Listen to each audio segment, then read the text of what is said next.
Over the past several years, many on the right have made jokes about getting sent to the gulags in the future as the far left gains more and more control in our government and around the world. Recently, Democrats maintained control of the House.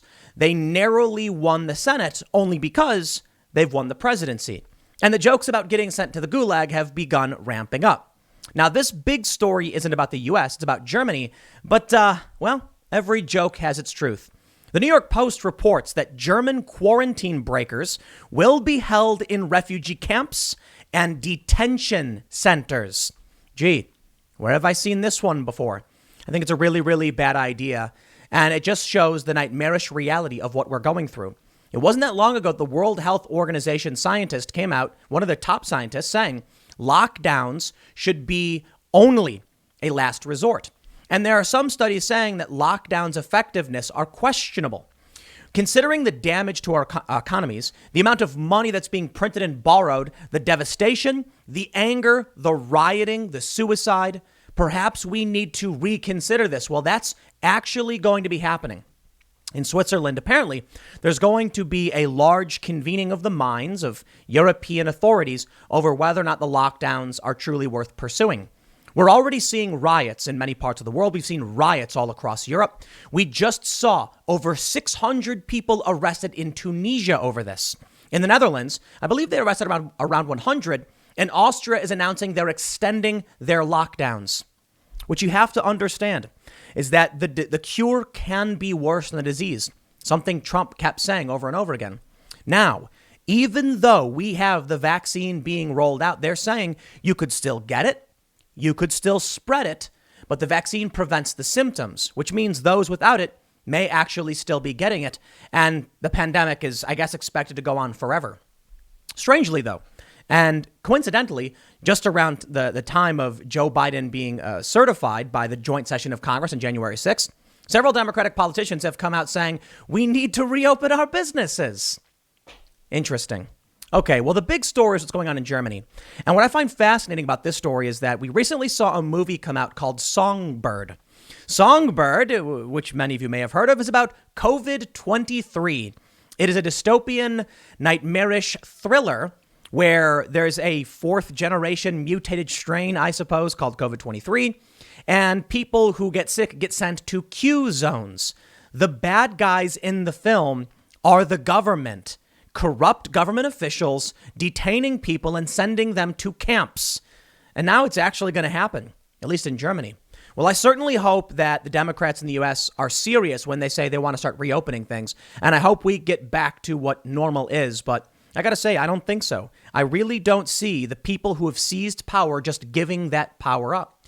Right now in Washington, D.C., we have 25,000 National Guard fully armed. And a lot of people are saying, why would that ever go back to normal? If they have the power, they'll keep it. There's been no resistance. Well, let's read what's going on in Germany, and I'll give you some context about the severity of the lockdowns and what it's leading to. Mass unrest in North Africa and in Europe. Before we get started, however, head over to timcast.com and become a member to help support my show and the Timcast IRL podcast. We have just launched the website. So there are some issues with logging in we are working through. You can send an email to members@timcast.com. But when you become a member, you help make sure that in the great purge that's happening right now as people get banned across social media, you help make sure that I can continue working in the event they, inevitably come for my channels. Facebook recently stripped my channel of, they put some restrictions on it, effectively shutting it down, and have basically told me shove off, even though I did nothing wrong. Milquetoast Fencer, Tim Pool. That's right. A lot of people say, Tim, they're never going to come for you. You're fine. That's not true. The censorship is getting worse. If you want to help us make sure we can keep doing this work, go to timcast.com, become a member. Let's get back and read the news. Before we do, subscribe, hit the notification bell, hit that like button. The New York Post reports, German quarantine breakers to be held in refugee camps and detention centers. Germans who repeatedly refuse to quarantine after being exposed to COVID-19 will be held in detention centers and even under police guard, according to reports. Officials in the state of Saxony, which is experiencing one of the worst outbreaks in the European nation, have already approved plans to hold quarantine breakers in a fenced-off section of a refugee camp. Another state, Brandenburg, also plans to use a section of a refugee camp. In Schleswig-Holstein, repeat offenders will be kept in a special area in a juvenile detention center, the report said. The state of Baden-Württemberg has 2 hospitals with rooms to hold the scofflaws, which will be guarded by police. The centers are aimed at detaining only those who continue to break lockdown, even after being fined, the report said. States have been granted powers to do so under the Disease Protection Act, an emergency law that was passed by the German Bundestag last March and renewed in November. Dr. Christoph Degenhardt, an expert in administrative law, told Die Welt. Joanna Kotor, a member of the populist Alternative for German Party, tweeted that those involved in the centers had been reading too much Orwell. As of Monday, Germany has seen more than 2 million confirmed cases of coronavirus and nearly 47,000 deaths. Now listen, I get that there is death and there is sickness and permanent disabilities that come with COVID. But come on, man, when you start getting to the point where you're setting up detention centers for these people, haven't you realized you've gone too far? Now I'll tell you where this gets scary. There is a bill proposed. I don't know where it's at right now. In the New York State Senate, it was introduced, and it would allow the governor and anyone he deems fit to detain people who are suspected of being in contact with someone who might be sick. That's how far it goes. It's not just about being sick. It's that maybe you have an Amazon delivery driver and they think, he's come into contact with someone. And then he delivers that package and say, you've come into contact with him. Under this new bill, if it passed, became law, the governor could say, lock him up, send him to a detention center because he may be sick and he will go there until our doctors determine that it is safe for this person to be released. It's kind of scary that we've come to this point. But unsurprisingly, at least in popular culture, it's considered a bad thing. Now, the scary thing about this, Mashable says, Songbird is a COVID-inspired thriller that's scared of all the wrong things. Wait, hold on. Scared of all the wrong things. Hold on, my friends. I am not a movie review channel. I'm not here to review an awful movie like Songbird, and it is awful. I'm here to point out the cultural issue of Mashable saying that the movie is scared of the wrong things. In the movie, there is spoiler alert, I guess. The bad guy is a corrupt government official who I won't spoil too much, but it's a corrupt government official. And there's fears that if you don't use your app to scan your forehead or whatever, you'll be sent to the Q zones. What do you mean it's scared of the wrong things? Shouldn't we be scared of the government rounding people up with no accountability and corrupt officials leading the charge? I'd certainly think so. Mashable writes, and they talk about the Q zones, they say, director Adam Mason, who also wrote the film with Simon Boyes, quickly establishes that we're in 2024 and that LA has been under strict lockdown for 4 years and counting.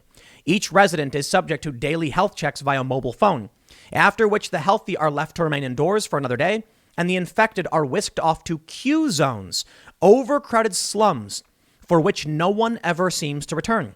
The only people still allowed to roam the streets are munis, those immune to the virus, who have special yellow bracelets marking them as such.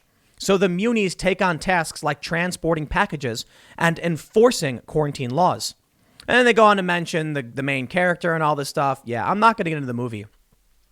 But the interesting thing I see about the movie, watching it, is that they do want to make the bad guys an authoritarian government. The problem is they still have to support the narrative the lockdowns in real life are good and we should continue them. Well, many of us have been saying for a long time, perhaps we should lift the lockdowns, but keep special provisions like social distancing and mask wearing and protecting the vulnerable, those who may have comorbidities, conditions, or may be elderly. But for whatever reason, the Democrats have just said no over and over again. Until now, mind you, some of them have come out saying, hey, actually, you see, recently there was one study, and now this is very much supported by Democrats, which shows that by actually allowing people to go out and work, there's enforced social distancing. So it actually reduces COVID. Think about that for a second. Makes sense. When you're in home, People just sit around and do whatever. They're touching all the same stuff. And this is why very early on in the pandemic, almost a year ago now, it was reported that those who were staying indoors were actually getting sick for two reasons: not getting access to sunlight, so no vitamin D, and, well, when you're in a closed, confined space with a bunch of people, you're spitting and breathing on the same stuff and touching the same stuff and spreading it all around. When you go outside, it's much harder to spread. And more importantly, when you're in a bar, they can enforce social distancing, shut down half the tables. You can sit down, you're separated from everybody else. That actually reduces the spread because people are moving around and not in close contact with each other all the time. It's actually kind of counterintuitive, I guess, but once you think about it, it makes sense. If someone is in a house of 5 people and they work at a grocery store as an essential worker, they might get sick. They bring it home, everybody else gets it. But what if the people all were out and the person comes home? Much less likely. Well, regardless of whether or not it's the right move now to, listen to what, say, Governor Cuomo has to say, backtracking on support for lockdowns, or maybe Lori Lightfoot, who says that restaurants and bars need to be allowed to reopen as quickly as possible. Maybe they're right. Okay, and I'd like to see it. I'd like everything to kind of just chill out a little bit, go back to normal. But at least in some other countries, things are getting pretty crazy. Over at DW, we see this. Tunisia arrests over 600, deploys army after violent protests. Unrest spread across Tunisia after the government imposed an antivirus lockdown amid economic hardship. Many Tunisians are frustrated by the lack of political reforms a decade after the Arab Spring. I'm sure the anger that's bubbling up has more to do than it's not just the lockdowns. But when you've already got a country of people who are desperate, who are beaten down, and then you slap on these lockdown measures, which are destroying what little they had left, it's no surprise. 600 people have been arrested. And guess what? They probably have, I don't know if they have an immediate holding cell for this many people when they have riots like this. Same thing can be said for what's happening in the Netherlands. This story from today. Dutch police arrest over 100 people at anti-government COVID-19 demonstration. They say more than 100 people were arrested in the Netherlands after a violent demonstration over the weekend against the government's COVID-19 restrictions. Police in Amsterdam fired a water cannon on an estimated 2,000 protesters who had gathered for an unauthorized rally on Sunday near the city's museum district. Stones were thrown at police officers, while other demonstrators carried weapons and fireworks. Amsterdam municipality said riot police issued an emergency order and took action to disperse the crowd because people were not adhering to social distancing measures. Let's go back to that first story and make a very important point. You wonder how it is that authoritarian regimes thrive. It's because example after example shows that the authorities, the police, the military, whatever, will just do what they're told because they don't want to be you. It's that simple. As the police in New York, for instance, look on at all the desperate people with no paycheck, struggling to pay rent, they think, I've got a job. I've got a job and I've got a paycheck. And I'm not going to throw that away for you. It's remarkable. I wonder if there was ever really a point where we had community in this country and people who truly believed in the Constitution over themselves. But ego is king. So when you see these stories out of New York, where you've got a guy who's opens up his bar, donation only, and then the police line up blocking that. Why? Because they got a paycheck. They don't want to be you. Or you have the story, the nightmarish story, out of, I think it's Bryn Mawr, New Jersey, Atilis Gym, where it was recently announced the government seized $173,000 from the bank account of the gym owners who are defying the lockdowns. That was their legal defense fund. If the government can take the money you use to pay your lawyers, how do you defend yourself in court? You can't. And that's the nightmarish reality of authoritarianism. Remarkably, it's the left cheering it on. I can't say I'm all that surprised. Now, it comes and goes in waves. Like, we all know the right at one point several decades ago was very much into the moral authoritarianism. But now the establishment left, the Democrats, they're totally into it. And they have their faux progressive personalities on social media who prop them up. Back at Euronews, they say, quote, because of the danger to public health, It is important that everyone abides by the measures in force. The demonstrators present are not. They say water cannons were deployed after several warnings were issued to those gathered in Museumplein, the authority added. Among the demonstrators was a group of 200 to 250 people who were clearly looking for a confrontation. Police later confirmed that a total of 143 people were arrested, including 16 for open violence, while 15 were detained. I am no fan of violence. I don't think it works. We are in the propaganda warfare age. Sit-ins, nonviolent disobedience. In Italy, there was a crazy story. Apparently like 50,000 restaurants or whatever just opened their doors. And there's this crazy video where the police come in and everyone just starts chanting freedom over and over again until the police leave. You know, these officers who would crush these poor working class people in any country need to be told there is no room for them in these restaurants, in these stores, if they want to be the Praetorian Guard for establishment elites, too scared to actually lead their countries. It's simple. When you take a look at the data, it's a tough road ahead. There are challenges. People will likely die. And it's horrifying. It is. But we are not gods. We can't control nature.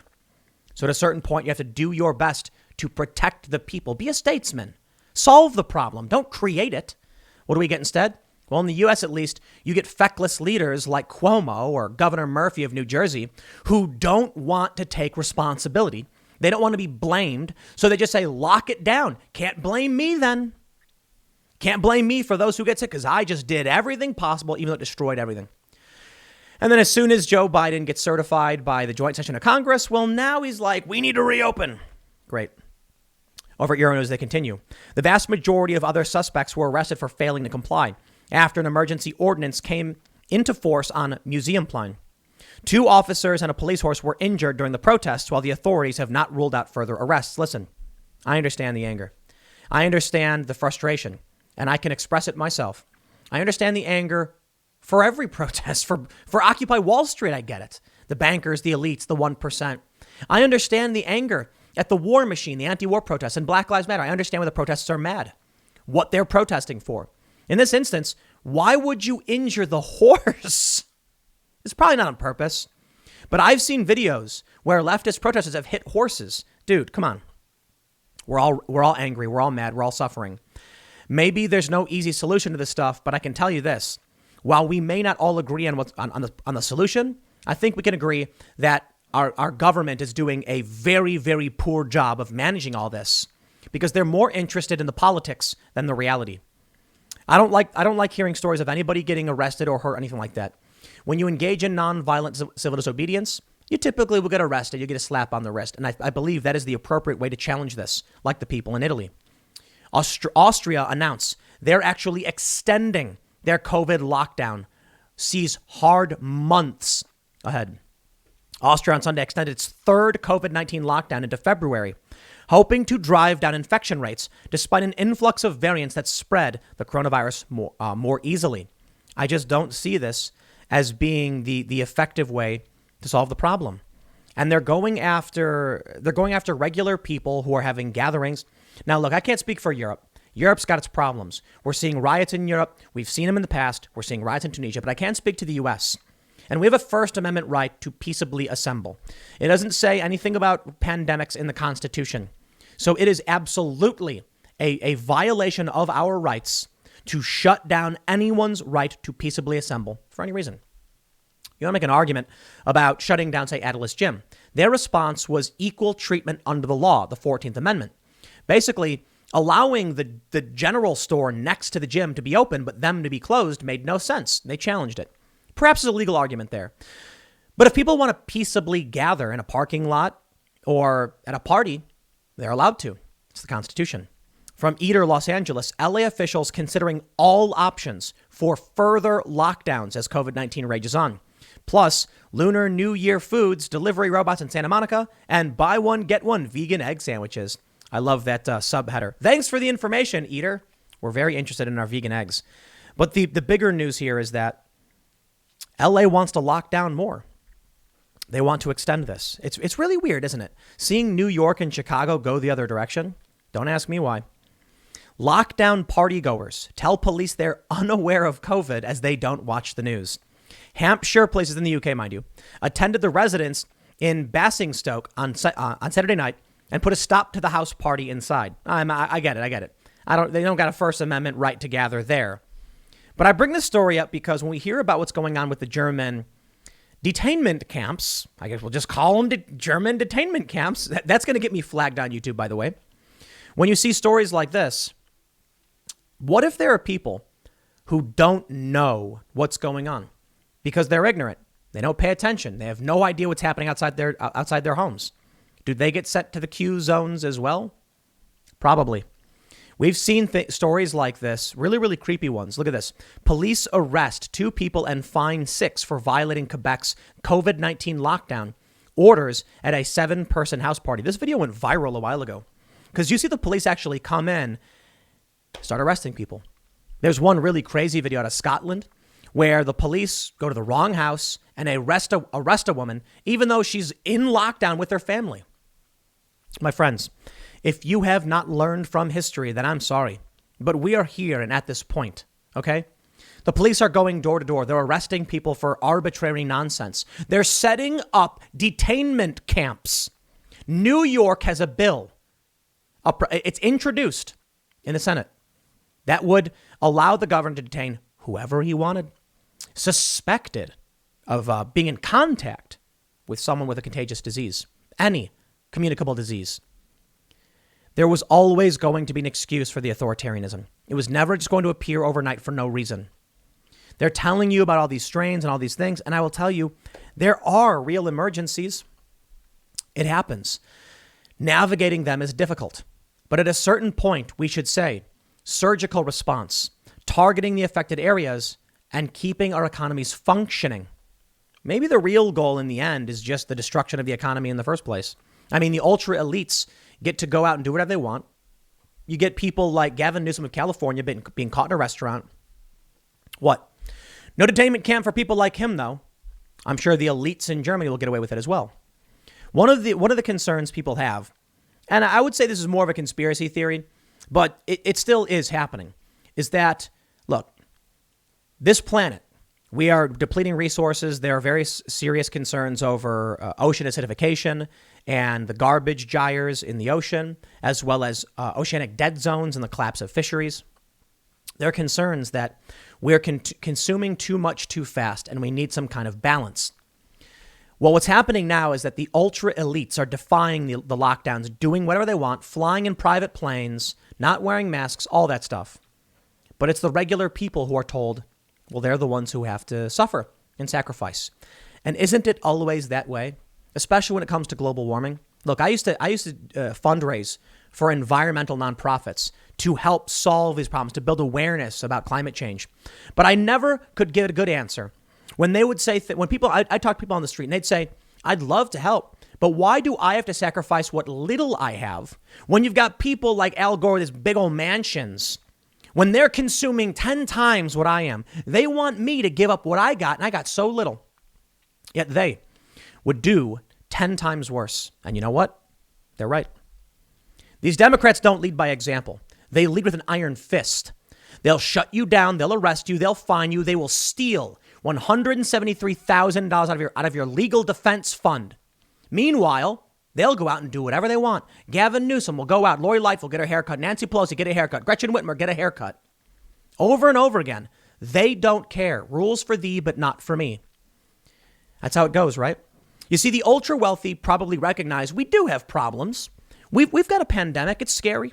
We've got serious issues. But you know what? If everyone else cuts back, I can keep living this way. And that's what I say is a bit of a conspiracy. Some people believe it's on purpose. The elites want what remains of the resources for themselves. So that means you have to sacrifice. I don't know if it's on purpose, but they're doing it either way.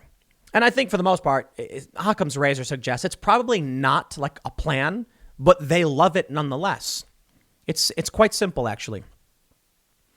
As we are all in this together, pitching in, slowing down, many people giving up their jobs, the elites, they're like, well, hey, if 99.9% of people have done what we need to do, what's the problem if I go out and do what I want? Let me tell you where this leads to. Right now in the U.S., you have these elites doing whatever they want. What happens when Germany sets up this detainment camp?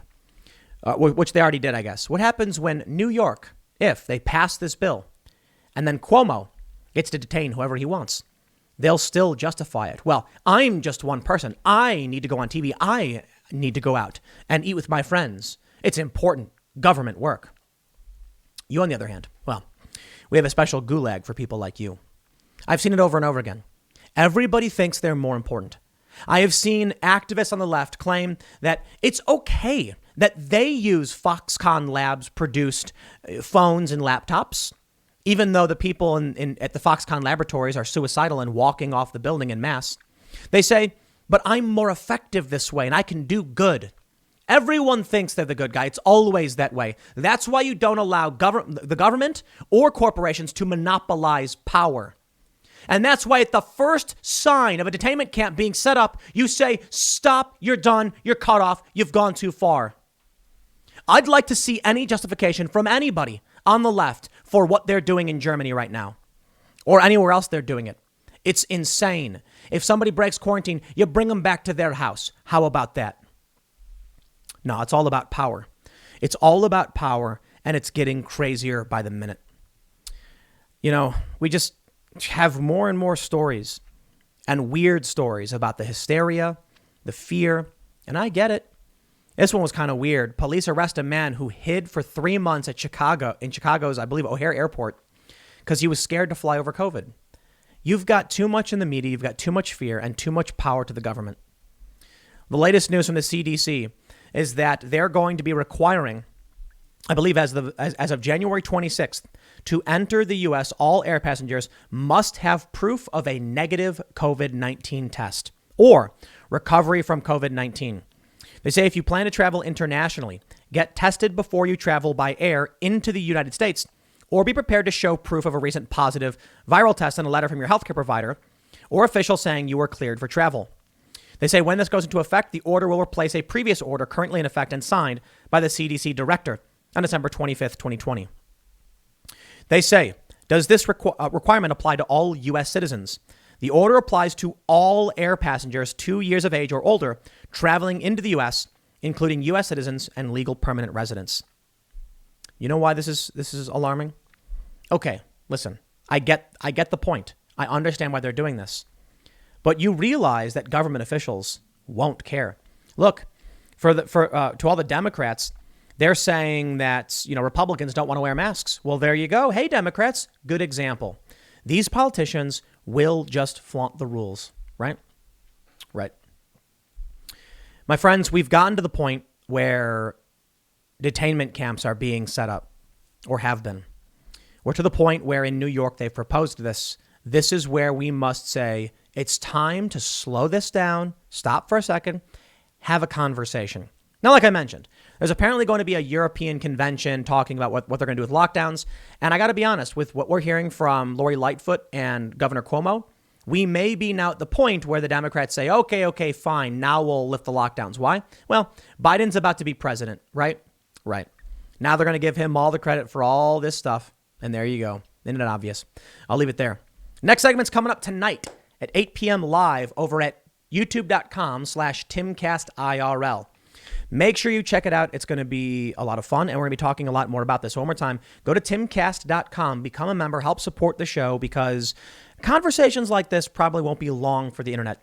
CNN is trying to get me and many others banned because they can't handle the competition.